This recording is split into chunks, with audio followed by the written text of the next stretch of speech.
Well, my dad's dad passed away 3 months before my dad. So she lost her dad and then her ex-husband. So it was a lot of loss.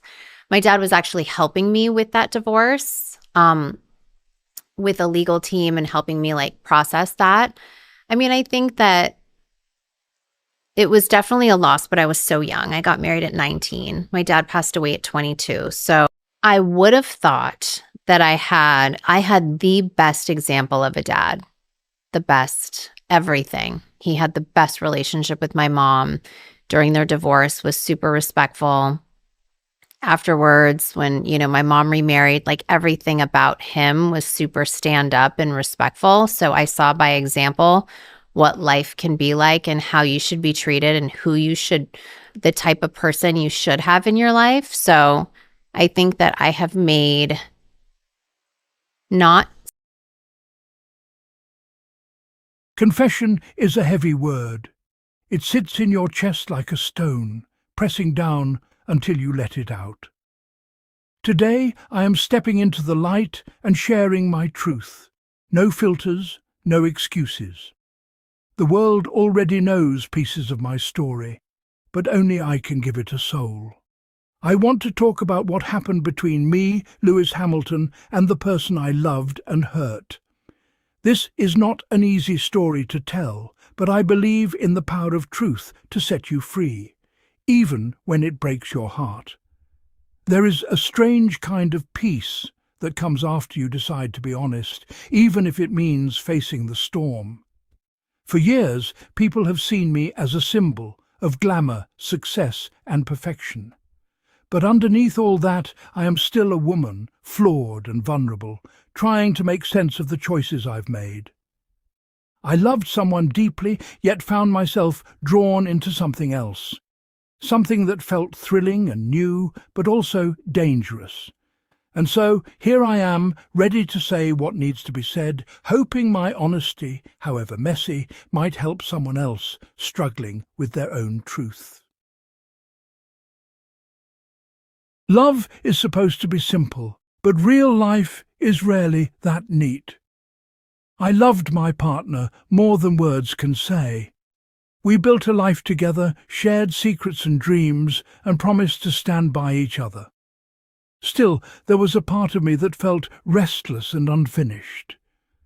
I began to notice Lewis Hamilton, not just as a friend, but as someone who awakened a different kind of desire in me. The guilt came quickly, but so did the attraction. It was like a split in my soul, half of me rooted in love, the other half reaching for something I couldn't quite explain. Lewis made me feel seen in a way I hadn't felt in a long time.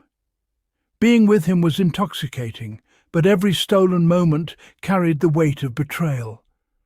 Sometimes, the more you try to fight it, the stronger it becomes. But late at night, when the world was quiet, the contradiction kept me awake. Looking back, I wish I had spoken honestly about these feelings sooner. Desire is powerful, and sometimes it can overpower even the deepest love. People see the headlines, but they don't see the private battles. I wish I could say my choices were simple, but the truth is I was struggling with so much beneath the surface. The pressures of fame, the constant spotlight, and the fear of not being enough.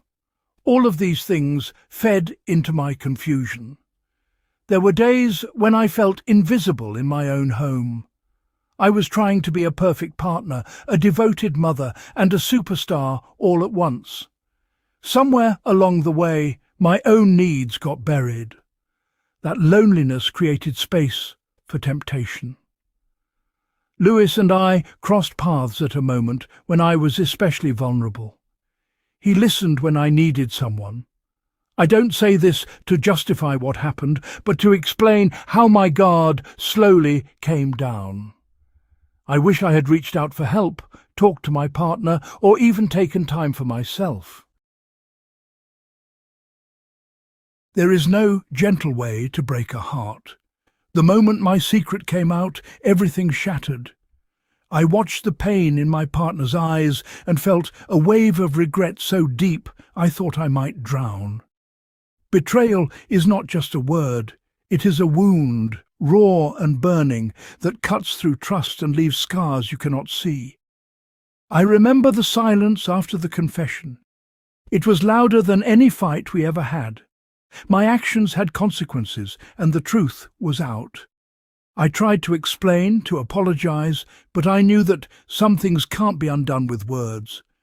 The hardest part was knowing I had broken a promise, not just to my partner, but to myself.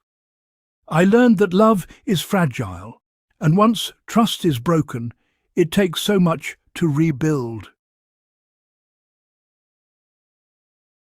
When you hurt someone you love, you also wound a part of yourself.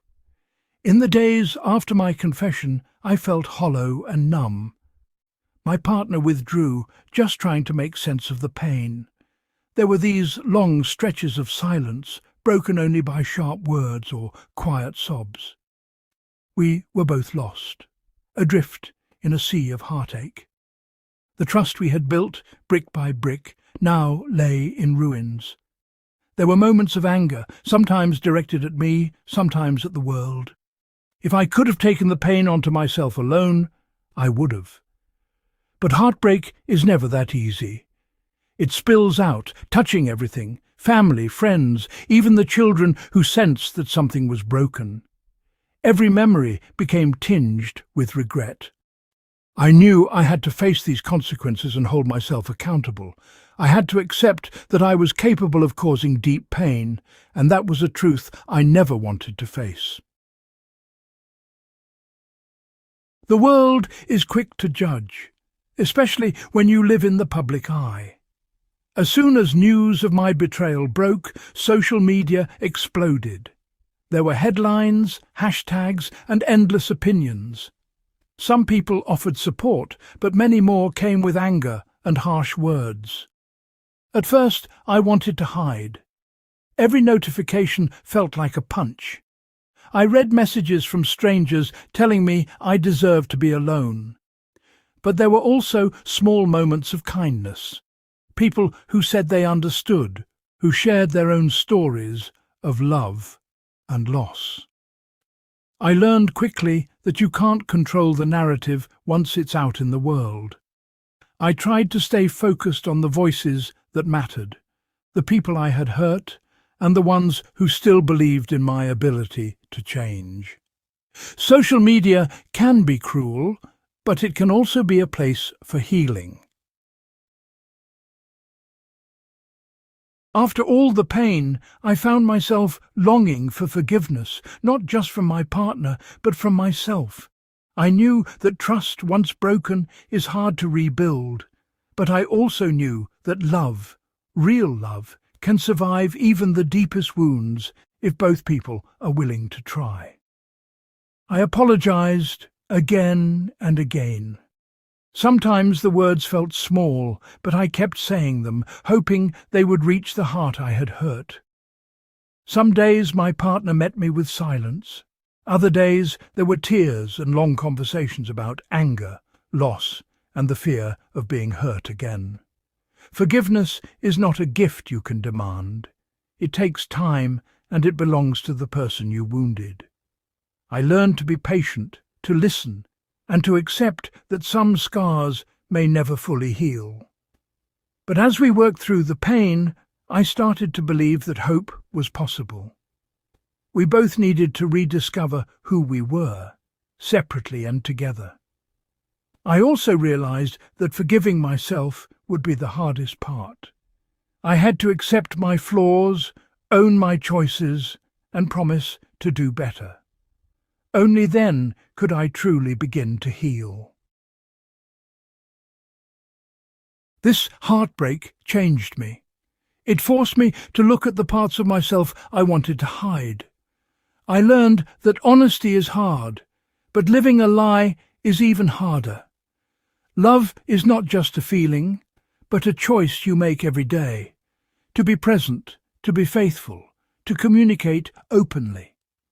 I discovered that desire is a powerful force, but it is not an excuse for betrayal. If I could go back, I would have spoken up, asked for help, and trusted that my feelings could be worked through with honesty instead of secrecy. Healing is possible, but it takes time. The scars may never fade completely, but they can teach you what not to do next time. In the darkest moments, I found strength in the people who stood by me and in my own willingness to face the truth. Today, I am still healing. There are days when the pain comes rushing back and days when hope feels stronger than ever. I am learning to trust again, both in myself and in the possibility of new beginnings. I don't know what the future holds for me and my partner, or for Lewis and me. But I do know this. Love is messy, complicated, and worth fighting for. If your heart is broken, whether by your own hand or someone else's, know that you are not alone. Healing takes time, and it takes courage. Forgive yourself if you can. Learn from your mistakes, but don't let them define you. Trust is fragile, but it can be rebuilt with honesty, patience, and real effort. The world may never forget my mistake, but I am choosing to move forward and to love with all my flaws anyway. Healing begins with honesty, and every day is a new chance to be better.